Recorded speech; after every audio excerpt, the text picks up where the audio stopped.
Hello and welcome to the Thinking Cap Solutions podcast, talking about everything content, audience and engagement. My name is Corey Kay and Mickey Ma, mate, good to see. I was just checking that your roof is still there and, mate, everything's still intact. You look okay. Yes, I'm dry. Roof is intact. Better late than never, hey? We normally drop an episode every Tuesday. Here we are on a Thursday. It's good to be here, mate, and to come out the other side of the impacts of Alfred. So for those who aren't in southeast Queensland, might not know what we're talking about, we've just come out of the back of a cyclone, which just went on and on. There were all these different drop dates for when it was going to hit the coast, and it was going to be Wednesday, then it was Thursday, then it was Friday, and then it came through as a low. But as with these things and the wind and the rain, there's been a lot of impact. I know I was looking at some pictures of Tamborine Mountain, and the amount of damage they have is just extreme. So it has ripped through the joint. Seeing everything and how it's played out has actually opened up talking today about things that happen in the community. There's opportunities for you as a brand to show your heart and put the halo around. And absolutely, this cyclone demonstrated that, Mickey. What I love is that both you and I have seen examples within our local communities, me in Brisbane, you and the Goldie, of brands doing some of this wonderful stuff. But there's many that are missing the opportunity here. And I think that's why we want to share this. And not just for those that have potentially been impacted by, Cyclone Alfred, but for any brand for future-proofing themselves and things to consider. So it's something that we have spoken about in previous podcasts. We've obviously got a fresh approach based on exactly what we've both just experienced and observed through what's just happened. So we obviously want to put a disclaimer out there that obviously anything that we talk about today, we will assume that that you'll make the right decision based on is it safe to do so, and if you've got the capabilities to do the things we sort of are recommending here, sort of get that out of the way and put that to the side. And anything we sort of talk about, again, it's there based on the assumption that you're good to go and capable of doing these things. When your community or your audience is being impacted and you have an opportunity to make a difference, there's two things at play here. The first one is if you've already done this in the past as a brand or a business and you're in the firing line, your audience is going to ensure that you bounce back as a brand and a business because you've already got that equity in the bank. On the flip side of that, if you can, there are opportunities for you to build that equity with your community, with your audience during an event like this. And that's exactly what I saw. So let's just talk, Mickey, first. So Cyclone Alfred, and what I see is probably the major impact in local communities. I've got no power, lack of essentials, toilet paper and bread just went off the shelves, mate. They were gone within a couple of days, even before the cyclone got here. Water turned off, flooding, wind damage, trees on the road, etc. Cabin fever, real thing when you're stuck with your family, whoever else, for days on end. No Wi-Fi, which means no information.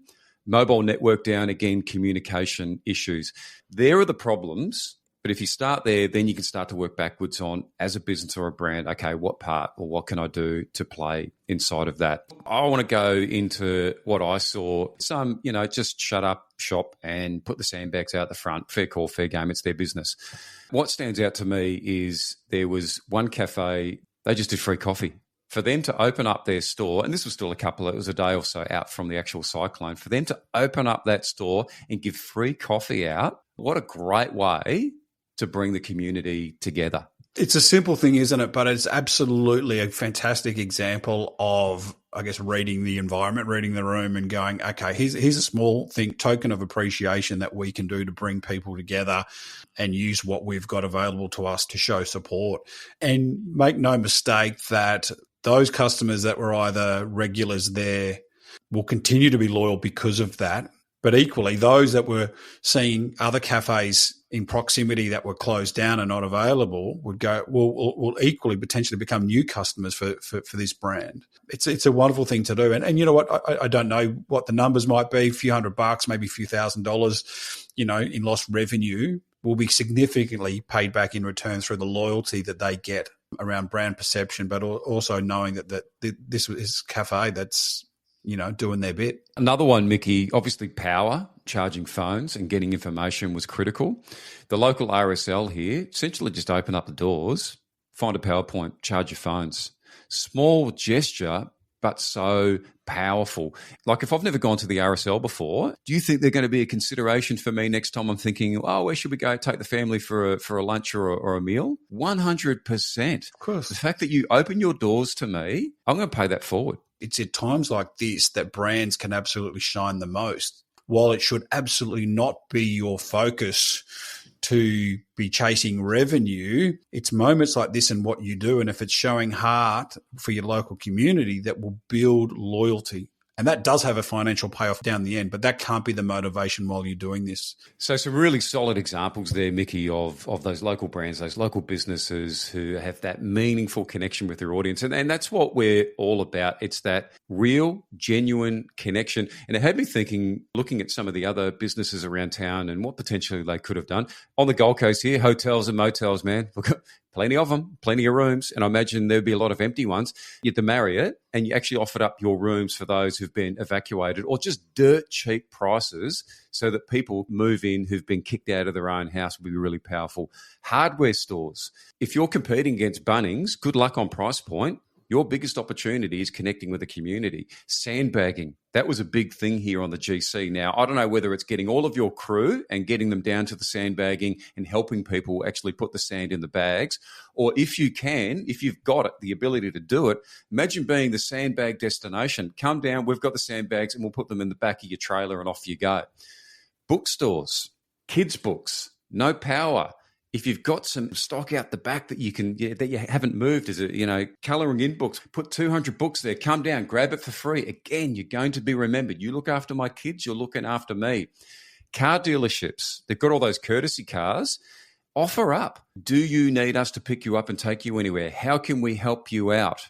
Local mechanic offering up a free, I'll come and have a look at your car and check it out for you. That's just a small example of other categories, Mickey, that can take advantage to build their brand equity locally. Yeah, in a meaningful way, which is so important. Look, some other ones from me, I think, is you think about if you're an owner of a food truck, there's plenty around the Goldie and Brisbane potentially sitting there not being used at the minute. Where you typically rock up on a Friday, Saturday, particularly because of the storms aren't being used. You've possibly got stock that needs to be used before it goes out of date. Firing them up and going to areas that are still without power or struggling with flooding and offering cheap or free food for a period of time, what that does for your brand, but it also, has a benefit to you in regards to moving stock, getting your brand out there, but it means a lot for these people on the receiving end. Just the simple thing of paying it forward. And you may be a brand that doesn't have a product that you can give away for free, but it doesn't mean you can't do it. If you're a real estate agent, there's nothing stopping you putting a couple $100 over, the till at a cafe to offer up free coffee. How can you bring the community together? If you have a shop front or an office that you've got spare desks there, or the shop's bigger than what you need, is there an opportunity that you can help a small business that's been impacted to set up shop or come and work from your office space for a short period of time just to show you care? All these little things add up to big, meaningful, sustainable benefits to your brand. So if we summarised it, during a crisis, there is an opportunity for you as a business and a brand to help good citizens get paid back by their community. If not in this instance, it could be a business who's being repaid for what they've done previously, or you're building equity for yourself down the track. Small actions. Some of the stuff we're talking about costs you nothing, but it can make a really big impact. Let's be very clear. This is not revenue raising. It's not a run and gun. This is a long-term strategy to show your heart and that you care about your community.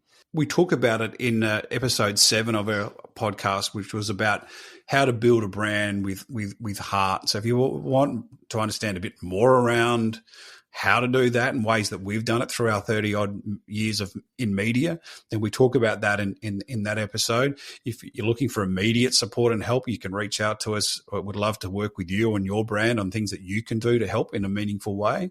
And the final thing I'd love to say is that this information can be benefit to you for forward future planning. So we've talked a lot around what people have done reactively post-event, but there's so much you can do also leading up to situations like this. So I'd be encouraging all brands to be thinking about that, to go, okay, if we're in a situation where a cyclone or a significant event was about to potentially roll out in our community, what could I do up front to show heart and to show care, but equally be there on the other side as people come through it?